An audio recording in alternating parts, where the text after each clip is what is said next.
Bonjour, merci de regarder 6minutes.tv. Je vais vous donner quelques différences entre AddAction et AddFilter, les hooks actions et filtres.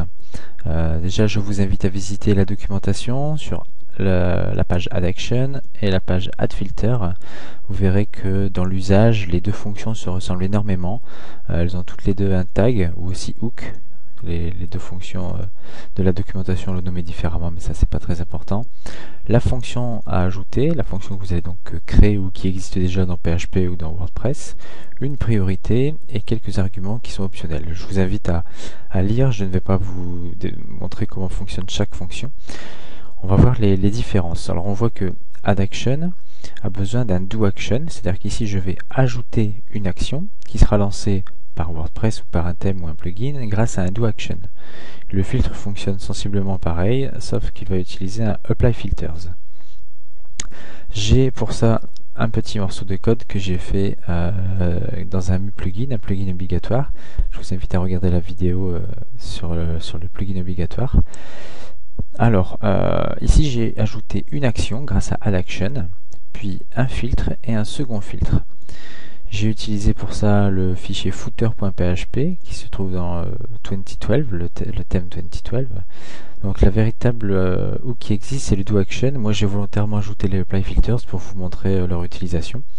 Donc le DoAction ici, de 2012 credits, on voit que devant DoAction, il n'y a pas de echo, il n'y a pas de return, il n'y a pas d'affectation à une variable. L'action ici, ou plutôt les actions qui vont pouvoir être performées,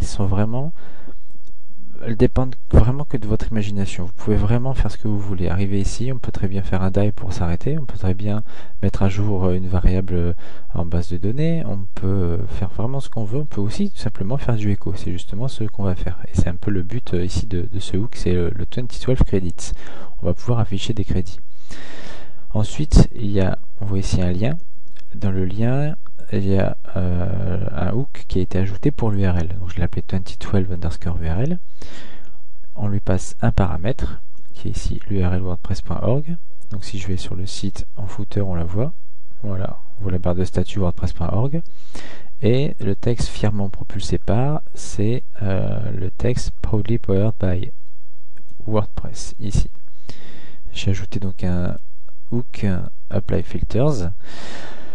Donc ça c'est la façon dont WordPress va déclencher tous les filtres qui auront été ajoutés.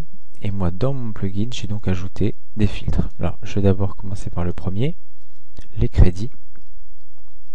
Je sauvegarde, je rafraîchis ici. On voit que la date vient de s'ajouter. Nous sommes le 8 février 2014. Donc si on regarde, c'est bien ce que j'ai mis. Nous sommes le, puis la date. Donc ici j'ai décidé de faire un printf. J'aurais très bien pu aussi mettre à jour un compteur, modifier une option, vérifier si l'utilisateur est connecté, je fais une action, pourquoi pas. On est vraiment libre. Contrairement à ici un filtre où une variable est passée en paramètre. Dans une action, non.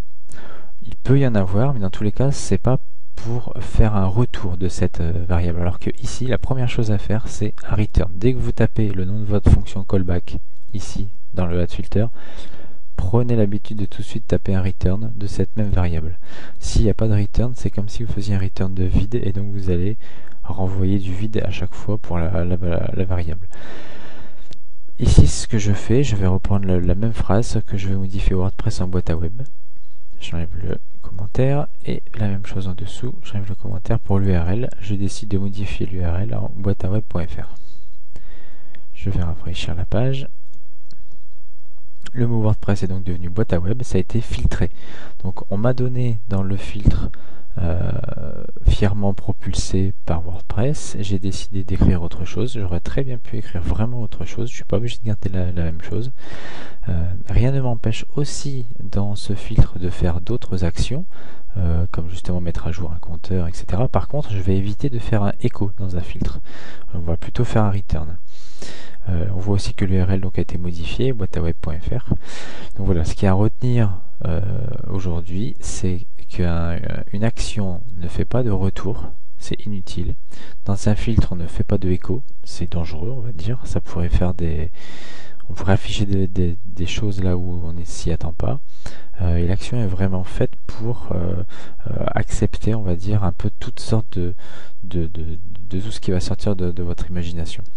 Je vous invite à regarder la documentation une fois de plus sur les pages AddAction et AddFilter.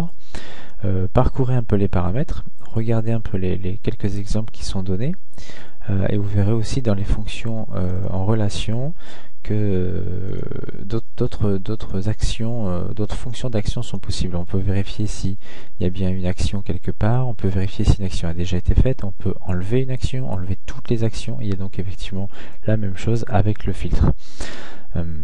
Donc si vous êtes développeur, n'hésitez pas à ajouter des apply filters et des do action dans vos développements.